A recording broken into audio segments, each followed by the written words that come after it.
Halo Pade Lover, ketemu lagi ya sama Pade. Dan seperti biasa, kali ini Pade bakal mendongeng sebuah alur cerita dari film-film yang kalian request. Dan untuk hari ini, requestan datang dari teman kita berikut ini.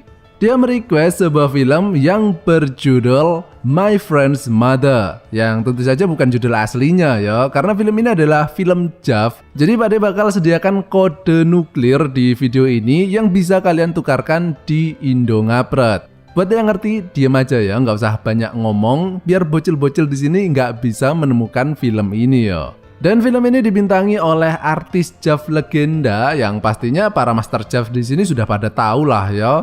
Film ini sendiri menceritakan tentang seorang ibu satu anak yang lama banget ditinggal oleh suaminya, dan karena lubang kehampaan itu perlu diisi ya. Akhirnya dia pun kemudian menjadi target bulan-bulanan kedua temen anaknya. Standar lah ceritanya ya. Jadi langsung saja kita masuk ke video. Silahkan klik dulu tombol subscribe-nya, klik kalau sudah. Silahkan duduk yang manis, jejer yang rapi. Siapkan pelumas sachet, jamu purwoceng, kunci Inggris, dan Pade puter intro nih Pade.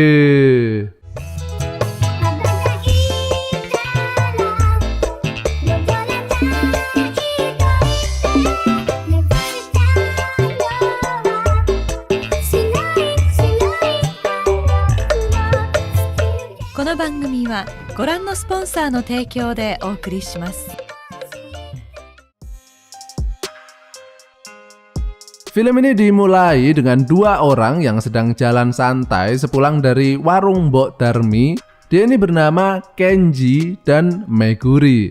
Mereka ini adalah ibu dan anak yo, ceritanya. Nah, ketika mereka ini sedang jalan-jalan nyantai ini, tiba-tiba dari arah seberang terlihat dua orang cowok. Mereka ini adalah teman semasa kecil Kenji yang bernama Yuya dan Masato. Tapi mereka ini bukan teman deket yo, bahkan bisa dibilang mereka ini jarang banget bergaul dengan Kenji, karena Kenji ini adalah tipe orang yang penyendiri gitu ya. Nah, ketika mereka ini melihat Kenji dan ibunya itu, mereka mengira bahwa Kenji ini sedang berjalan bareng dengan pacarnya. Dan mereka ini sebenarnya berniat untuk menggodanya ya.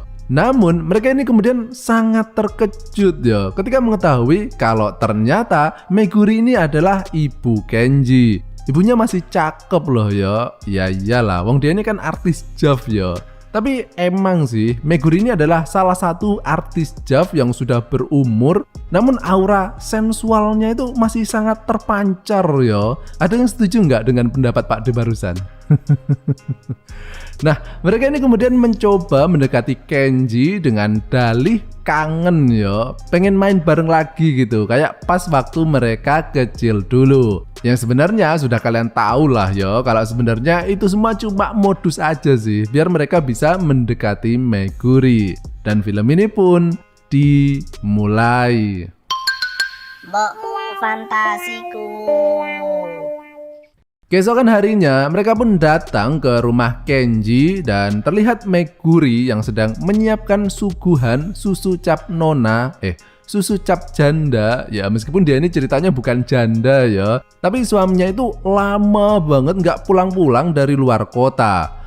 Nah, beberapa menit kemudian Yuya ini pamit buang air kecil, dan ketika ia sampai di ruang tamu, dia kemudian terhenti karena dia melihat Meguri yang sedang bersih-bersih sembari jentat-jentit. Dan dari belakang, dia ini tengah menikmati pemandangan tubuh Meguri yang semlohe. Dan tiba-tiba terdengar suara bel ting-tung, dan ternyata itu adalah kurir JNE yang mengantar paket untuk Meguri. Sementara itu, Yuya yang dari tadi tengah mengikuti Meguri kemudian mengetahui kalau ternyata isi paket tersebut adalah tongkol jagung sintetis yang bisa geter-geter itu.